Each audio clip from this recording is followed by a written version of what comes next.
Türkiye'nin kuzeyinde 3000 metre yükseltide dağlarda karlar eriyor.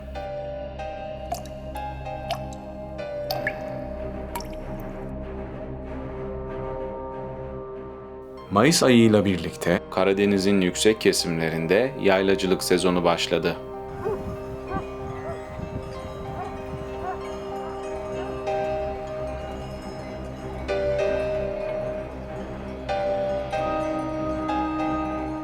Eriyen kar suları vadiler boyunca uzanarak dağlara hayat verdi.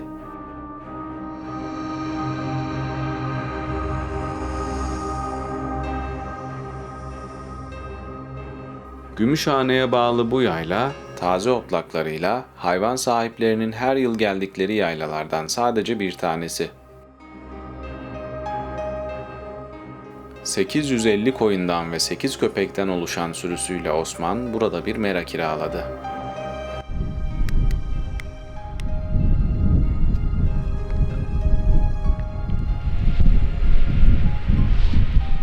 Çoban arkadaşıyla birlikte Osman'ın bu dağlardaki yaşamından bir bölüm sizlerle.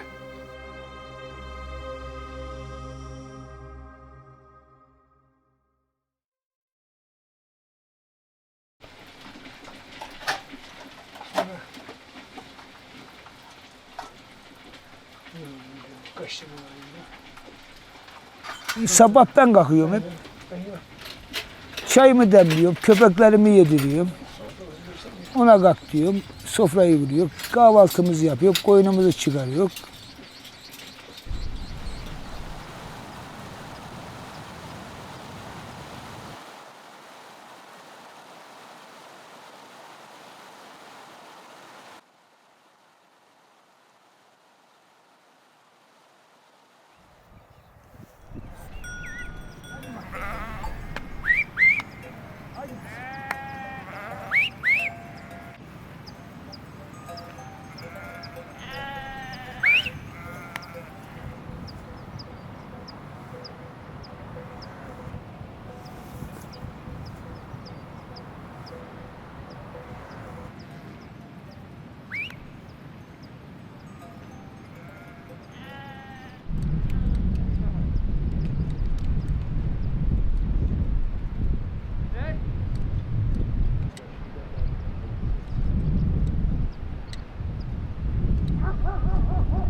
Ya çocuklukta babamla dururken hevesliyim geçmedi. Babamdan ayrıldık.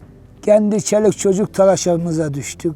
Elimiz ağzımıza yetti. Çocukları okuttuk. Bir daha başladık çobanlığa. Yani bu koyun hevesliği geçmedi benden.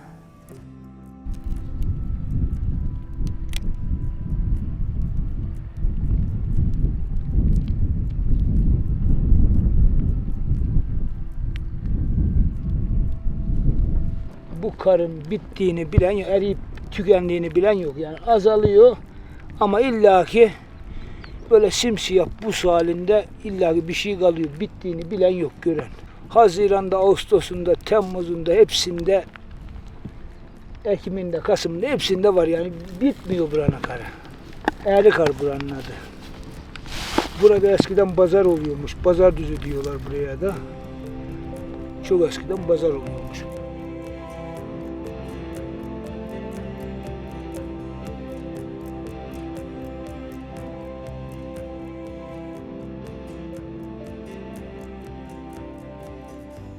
11. aya kadar burada durulur. Ondan sonra aşağılarda köyler var, orada duruyorlar ama buralarda durma imkanın yok. Soğuktan, rüzgardan durma imkanın yok. Burada rüzgar ıslık çalıyor. Şuranın üstü havaalanı gibi yer işte, ona göre düşün. Ne varsa rüzgar buraya yığıyor bu karı. Rüzgar yığıyor, ondan bitmiyor yani. Rüzgar yığması bu kar.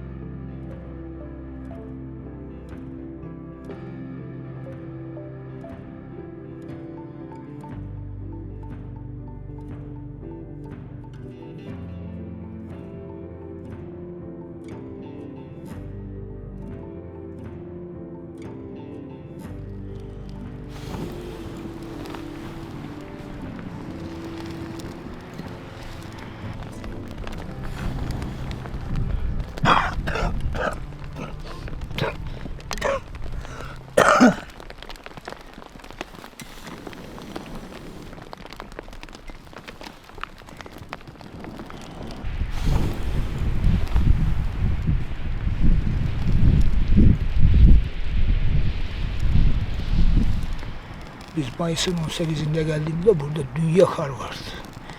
Yol izler de 3 gün yük taşıdık. Yem yiyecek 3 gün.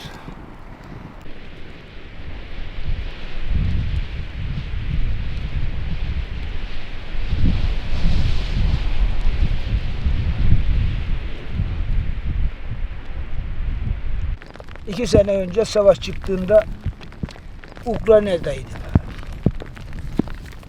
60 saatte kaçtık geldik İstanbul'a.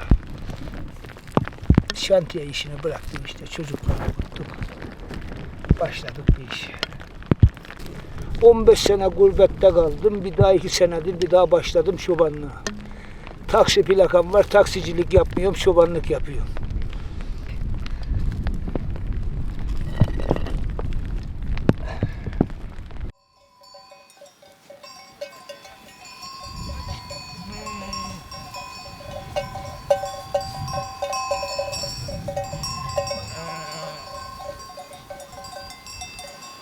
Şu derelerin üstü hep kabalıydı biz geldiğimizde.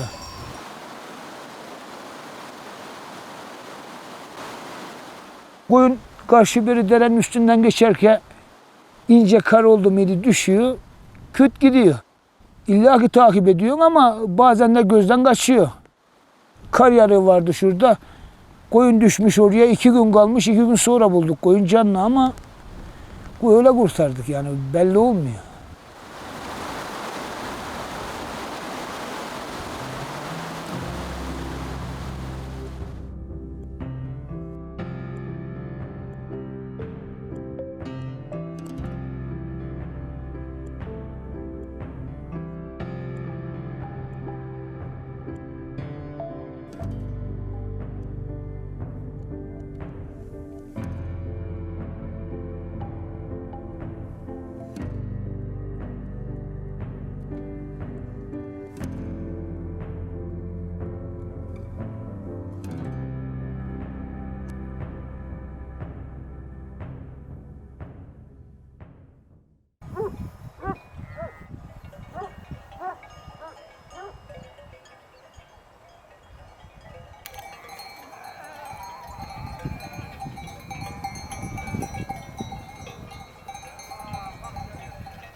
Sahilde olmuyor.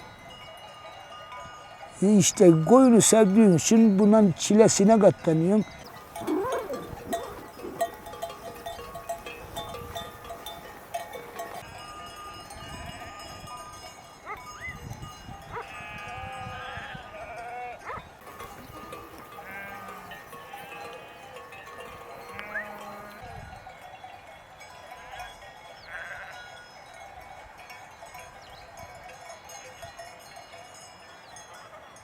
Komşuluk ilişkisi burada olma şansı yok. Eksiğimiz oldu mu Gazıkbeli yaylası var, oraya gidiyoruz. Bazen Allah razı olsun gelenler oluyor köyden, bir eksiğin var mı diye arıyorlar. Söylüyoruz, getiriyorlar yani.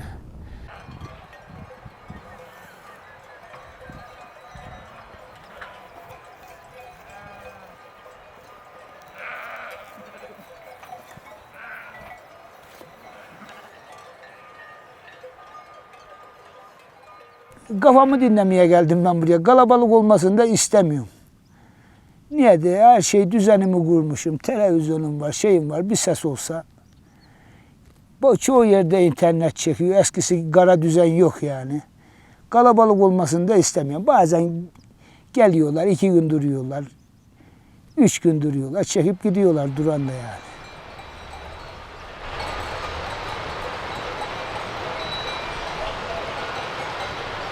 Sen diyorlar sen çarşın pazarın yok. Ben çarşı pazar aramıyorum.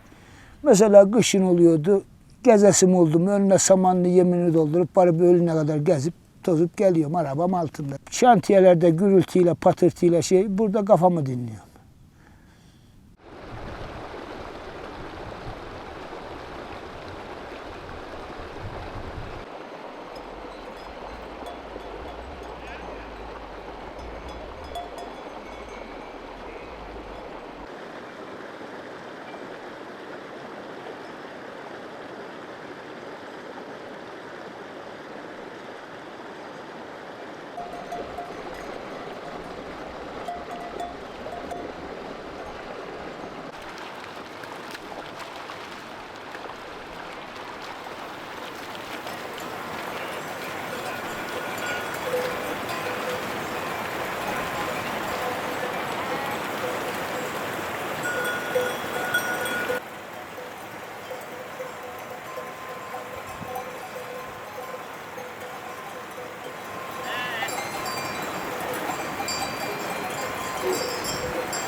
Bu sene bir koyun 10 milyar, kuzu 7 milyar. Ona göre geçen sene ben koyunu 2,5 milyara aldım.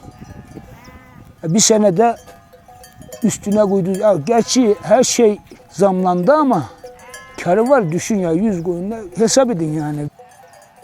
Ben karında da değilim biraz zevk işi yani. Ama gene de karı da olacak yani hep kuru kuru olmuyor.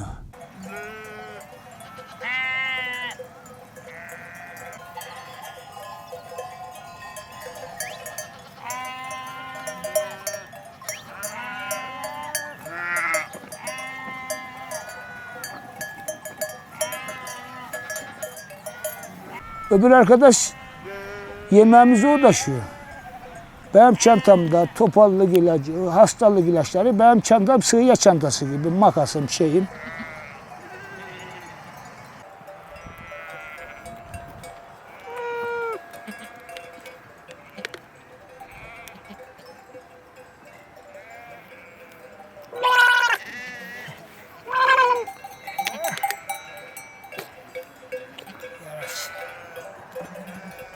İshal olmuş.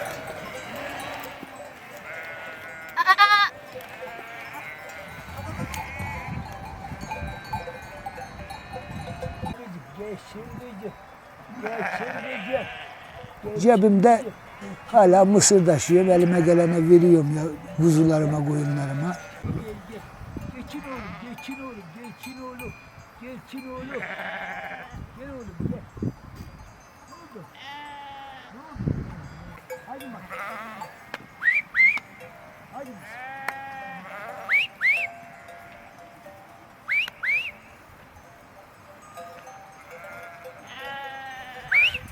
Kudu gel, gel. Kudu gel. Gel.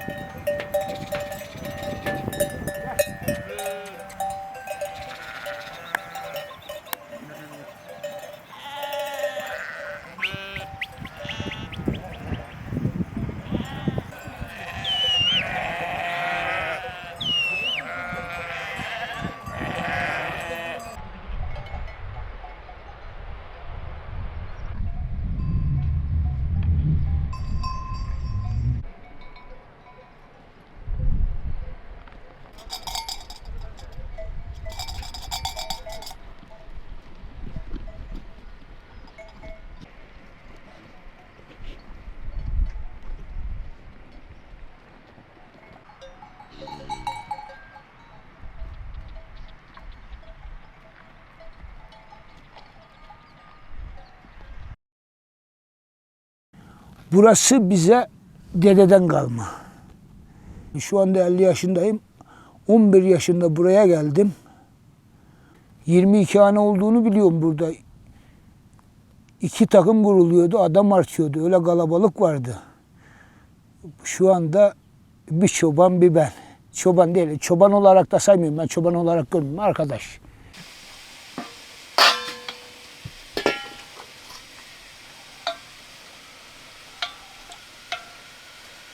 Güneş enerjisi aldım, ondan şey yapıyorum. Elektrik yok.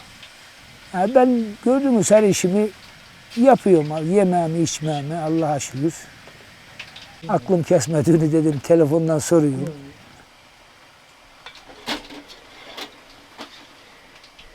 Bu işi bile bile zaten bu işe girdim. Yok bulaşıktan, şeyden, hayatta şundan eriniydim, şunu yapmayayım, şunu yedirmeyeyim. Mesela 8 tane köpek var.